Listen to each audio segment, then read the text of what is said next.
Welcome to Dashami tutorial. ನಾನು ನಿಮ್ಮ ಹಳ್ಳಿ ಮೇಷ್ಟ್ರು. ಇವತ್ತು ಅಕೌಂಟಿಂಗ್ ಇಂಟ್ರಡಕ್ಷನ್ ಬಗ್ಗೆ ನೋಡೋಣ.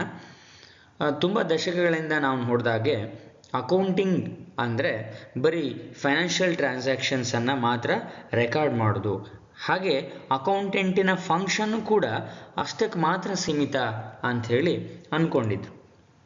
ಆದರೆ ಇವತ್ತಿನ ದಿನದ ಈ changing way of doing business ಅಂದರೆ upgraded way of doing business ಅಂತಕ್ಕಂಥದ್ದು ಅಕೌಂಟೆಂಟಿನ ಜವಾಬ್ದಾರಿಗಳನ್ನು ಮತ್ತು ಅವನ ರೋಲ್ ಫಂಕ್ಷನ್ಸ್ ಅನ್ನು ಹೆಚ್ಚಾಗಿ ಮಾಡಿದೆ ಅಂತ ಹೇಳ್ಬೋದು. ಅಂದರೆ ಆರ್ಗನೈಸೇಷನ್ನ ಪರವಾಗಿ ಮತ್ತು ಸೊಸೈಟಿಯ ಪರವಾಗಿ ಅವನ ರೋಲ್ ಮತ್ತು ಫಂಕ್ಷನ್ಸ್ಗಳು ದಿನನಿತ್ಯ ಹೆಚ್ಚಾಗ್ತಿದ್ದಾವೆ ಅಂತ ಹೇಳ್ಬೋದು. ಹಾಗೆಯೇ ದ ರೋಲ್ ಆಫ್ ಅಕೌಂಟೆಂಟ್ ಅಂತಕ್ಕಂಥದ್ದು ಬರೀ ಆ ಬಿಸ್ನೆಸ್ ಟ್ರಾನ್ಸಾಕ್ಷನ್ಸನ್ನು ರೆಕಾರ್ಡ್ ಮಾಡೋದು ಅಷ್ಟೇ ಅಲ್ಲ, ಅದನ್ನು ಮೀರಿ ಅವನೇನು ಮಾಡಬೇಕಾಗಿದೆ ಅಂತ ಹೇಳಿದ್ರೆ ಕೆಲವೊಂದು ಮುಖ್ಯವಾದ ಇನ್ಫಾರ್ಮೇಷನನ್ನು ಈ ಡಿಸಿಷನ್ ಮೇಕಿಂಗ್ ಟೀಮ್ ಅಂತ ಏನು ಕರಿತೀವಿ ನಾವು, ಅಂದರೆ ಯೂಸರ್ಸ್ ಅಂತ ಹೇಳ್ತೀವಿ, ಆ ಯೂಸರ್ಸ್ಗೆ ಅಕೌಂಟೆಂಟ್ ಏನು ಮಾಡಬೇಕಾಗಿದೆ ಅಂತ ಹೇಳಿದ್ರೆ ಇನ್ಫಾರ್ಮೇಷನನ್ನು ಪ್ರೊವೈಡ್ ಮಾಡಬೇಕಾಗಿದೆ. ಅದು ಕೂಡ ಅವನ ಫಂಕ್ಷನ್ಸಲ್ಲಿ ಒಂದು ಸೇರಿಕೊಂಡಿದೆ ಅಂತ ಹೇಳ್ಬೋದು. ಮತ್ತು ಒಟ್ಟಾರೆ ಹೇಳೋದಾದರೆ ಅಕೌಂಟಿಂಗ್ ಅನ್ನೋದು ಇವತ್ತಿನ ದಿನದಲ್ಲಿ ಖಂಡಿತವಾಗಿ ಕೂಡ it is much more than just keeping the record in the books. ಅಂದರೆ ಬರೀ ಬುಕ್ಸಲ್ಲಿ ರೆಕಾರ್ಡ್ ಮಾಡೋದು ಅಷ್ಟೇ ಅಲ್ಲ ಅವನ ಫಂಕ್ಷನ್ಸು, ಅದಕ್ಕೂ ಮೀರಿ ಅದಕ್ಕೂ ದಾಟಿ ಇವತ್ತು ಅವನು ಕೆಲವೊಂದು ಫಂಕ್ಷನ್ಸನ್ನು ಮಾಡಬೇಕು ಅನ್ನೋದು ನಮಗಿಲ್ಲಿ ಗೊತ್ತಾಗ್ತಾ ಇದೆ. ತಮಗೆ ನಾನು ಇವಾಗಷ್ಟೇ ಹೇಳಿದೆ ಅಕೌಂಟೆಂಟಿನ ಫಂಕ್ಷನ್ಸ್ ತುಂಬ ಹೆಚ್ಚಾಗಿವೆ ಅಂತ ಹೇಳಿ. ಯಾವ ಥರ ಅಂತ ಹೇಳಿದ್ರೆ, ಸೊ ಈಗ on accountant now is capable of working in exciting new growth areas such as like financing accounting ಅಂತ ಹೇಳ್ತೀವಿ. ಅಂದರೆ ಈ ಕಂಪ್ಯೂಟರ್ ಹ್ಯಾಕ್ ಮಾಡಿ ಆ ಕಂಪ್ಯೂಟರ್ ನೆಟ್ವರ್ಕ್ ಮುಖಾಂತರ ಅಂದರೆ ಇಂಟರ್ನೆಟ್ ಮುಖಾಂತರ ಬೇರೆಯವರ ಖಾತೆಯಿಂದ ಹಣವನ್ನು ಕಳ್ತನ ಮಾಡ್ತಕ್ಕಂಥದ್ದು. ಸೊ ಅದನ್ನು ಕೂಡ ಅವನೇನು ಮಾಡ್ತಾ ಇದ್ದಾನೆ ಇವತ್ತು ಅಂದರೆ ಅದನ್ನು ಕಂಟ್ರೋಲ್ ಮಾಡ್ತಾ ಇದ್ದಾನೆ, ಅಂದರೆ ಅಂಥ ಪ್ರಾಬ್ಲಮ್ಗಳನ್ನು ಸಾಲ್ವ್ ಮಾಡ್ತಾ ಇದ್ದಾನೆ. ಜೊತೆಗೆ ಇ ಕಾಮರ್ಸ್ ಅಂತ ನಾವೇನು ಹೇಳ್ತೀವಿ ಅಂದರೆ ಇಂಟರ್ನೆಟ್ ಮುಖಾಂತರ ಬಿಸ್ನೆಸ್ಸನ್ನು ಮತ್ತು ಬಿಸ್ನೆಸ್ಗೆ ಸಂಬಂಧಪಟ್ಟಂತಹ ಎಲ್ಲ ಫಂಕ್ಷನ್ಸನ್ನು ಮಾಡ್ತಕ್ಕಂಥದ್ದು. ಇತ್ತೀಚಿನ ದಿನಗಳಲ್ಲಿ ಅದು ನೀವು ಸಾಮಾನ್ಯವಾಗಿ ಕೇಳೇ ಇರ್ತೀರಿ. ಅಂದರೆ ಆನ್ಲೈನ್ ಶಾಪಿಂಗ್ ಅಂತ ಏನು ಹೇಳ್ತೀರ ನೀವು, ಅಥವಾ ಆನ್ಲೈನ್ ಮುಖಾಂತರ ಬಿಸ್ನೆಸ್ಸನ್ನು ಮಾಡೋದು. ಫಾರ್ ಎಕ್ಸಾಂಪಲ್ ಫ್ಲಿಪ್ಕಾರ್ಟ್ ಆಗಿರ್ಬೋದು, ಅಮೆಝಾನ್. ಸೊ ಅದರಲ್ಲೆಲ್ಲ ಹಾಗೇನೆ ಅಲ್ಲ, ಅಂದರೆ ಇಂಟರ್ನೆಟ್ ಮುಖಾಂತರ ವಸ್ತುಗಳನ್ನು ಮಾರಾಟ ಮಾಡ್ತಾರೆ, ಜೊತೆಗೆ ಪೇಮೆಂಟನ್ನು ಕೂಡ ಅದರ ಇಂಟರ್ನೆಟ್ ಮುಖಾಂತರನೇ ಅದನ್ನು ಕಲೆಕ್ಟ್ ಮಾಡ್ತಾರೆ. ಸೊ ಆ ರೀತಿಯಲ್ಲಿ ಆ್ಯಸ್ ಅನ್ ಅಕೌಂಟೆಂಟ್ ಆ ಫಂಕ್ಷನ್ಸನ್ನು ಅವ್ನು ಮ್ಯಾನೇಜ್ ಮಾಡ್ತಾ ಇದ್ದಾನೆ. ಸೊ ಅದಲ್ಲದೆ ಈ ಫೈನಾನ್ಷಿಯಲ್ ಪ್ಲಾನಿಂಗ್ ಅಂತ ನಾವೇನು ಹೇಳ್ತೀವಿ, ಅಂದರೆ ಫೈನಾನ್ಷಿಯಲ್ ಪ್ಲಾನಿಂಗ್ ಪ್ರತಿಯೊಂದು ಆರ್ಗನೈಸೇಷನ್ಗೂ ಕೂಡ ಬಹಳ ಮುಖ್ಯವಾದದ್ದು. ಯಾಕೆ ಅಂತ ಹೇಳಿದ್ರೆ finance is A life blood of every business ಅಂತ ಹೇಳ್ತೀವಿ ನಾವು. ಸೊ ಹಾಗಾಗಿ ಅದನ್ನು ಕೂಡ ಅತಿ ಮುಖ್ಯವಾದ ಫಂಕ್ಷನ್ ಏನಿದೆ ಅದನ್ನು ಕೂಡ ಅವನು ಇವತ್ತು ನಿಭಾಯಿಸ್ತಾ ಇದ್ದಾನೆ.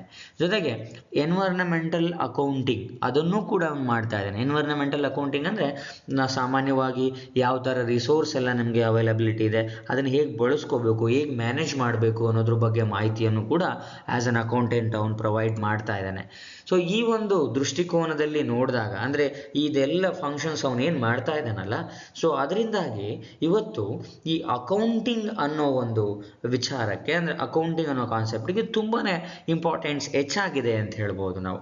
ಅಂದರೆ ಈಗ ಬರೀ ಅಕೌಂಟಿಂಗ್ ಅಂತ ಹೇಳಿದ್ರೆ ನಾವು ಸಾಮಾನ್ಯವಾಗಿ ಬಿಸ್ನೆಸ್ಸಿನ ಟ್ರಾನ್ಸಾಕ್ಷನ್ಸನ್ನು ರೆಕಾರ್ಡ್ ಮಾಡೋದು ಅಂತ ಏನು ಸೀಮಿತವಾಗಿತ್ತು, ಅದಲ್ಲದೆ ಇವತ್ತೇನಾಗಿದೆ ಅಂತ ಹೇಳಿದ್ರೆ ಆ್ಯಸ್ ಅನ್ ಅಕೌಂಟೆಂಟ್ ಆಗಿ ಬೇರೆ ಬೇರೆ ಜವಾಬ್ದಾರಿಗಳನ್ನು ನಿಭಾಯಿಸ್ತಾ, ಜೊತೆಗೆ ಆ ಬೇರೆ ಬೇರೆಯವರಿಗೆ ಬೇಕಾಗಿರುವ ಇನ್ಫಾರ್ಮೇಷನನ್ನು ಜನ್ರೇಟ್ ಮಾಡೋದ್ರ ತನಕ ಅವನ ಜವಾಬ್ದಾರಿಗಳು ಹೆಚ್ಚಿವೆ ಅಂತ ಹೇಳ್ಬೋದು.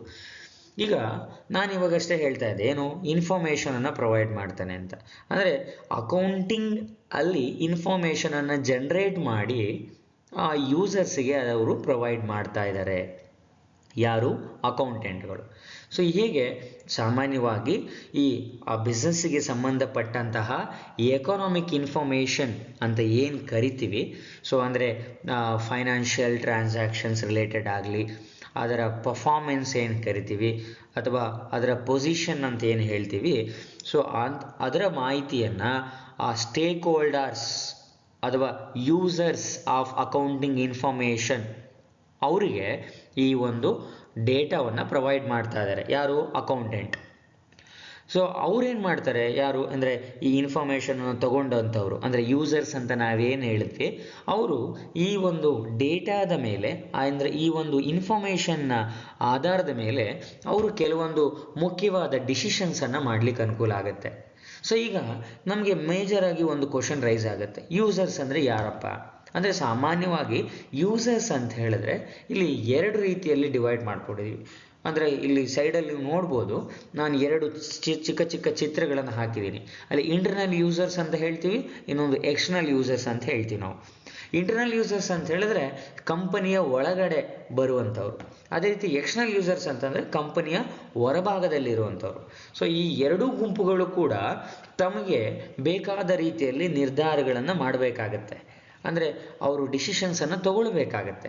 ಆ ಡಿಸಿಷನ್ಸನ್ನು ತಗೊಳ್ಳೋಕ್ಕೆ ಇವತ್ತು ಅಕೌಂಟಿಂಗ್ ಇನ್ಫಾರ್ಮೇಷನ್ ಬಹಳ ಮುಖ್ಯ ಆಗಿದೆ ಅನ್ನೋದು ನಾವು ತಿಳ್ಕೊಬೋದು. ಬಟ್ ಆ ಅತಿ ಮುಖ್ಯವಾದ ಇನ್ಫಾರ್ಮೇಷನನ್ನು ಇವತ್ತು ಪ್ರೊವೈಡ್ ಮಾಡ್ತಿರೋದು ಯಾರು ಅಂತ ಹೇಳಿದ್ರೆ ಅಕೌಂಟೆಂಟ್. ಅದು ಹೇಗೆ ಸಾಧ್ಯ ಆಯಿತು? ಅಕೌಂಟಿಂಗಿಂದ ಸಾಧ್ಯ ಆಯಿತು. ಅಂದರೆ ಅಕೌಂಟಿಂಗ್ ನಿಜಕ್ಕೂ ಕೂಡ ಡೆವಲಪ್ಮೆಂಟನ್ನು ಕಂಡುಕೊಂಡಿದೆ, ಅದು ಅಪ್ಗ್ರೇಡ್ ಆಗಿದೆ ಅನ್ನೋದು ಸ್ಪಷ್ಟವಾಗಿ ನಮಗಿಲ್ಲಿ ತಿಳಿದು ಬರ್ತಾ ಇದೆ. ಅಕೌಂಟಿಂಗ್ ಅಂತ ಹೇಳಿದ್ರೆ ಒಂದು ಇನ್ಫಾರ್ಮೇಷನ್ ಸಿಸ್ಟಮ್ ಅನ್ನೋದು ನಮಗೆ ಇದರಲ್ಲಿ ಖಚಿತವಾಗಿ ಗೊತ್ತಾಗ್ತಾ ಇದೆ. ಹಾಗಾಗಿ ಆ್ಯಸ್ ಅನ್ ಅಕೌಂಟೆಂಟ್ ಅವನ ಜವಾಬ್ದಾರಿಗಳನ್ನು ತುಂಬ ಅಚ್ಚುಕಟ್ಟಾಗಿ ಮಾಡಬೇಕು ಅಂತ ಹೇಳ್ತಾ ಧನ್ಯವಾದಗಳು. ಮುಂದಿನ ವಿಡಿಯೋದಲ್ಲಿ ಮತ್ತೆ ಸಿಗೋಣ.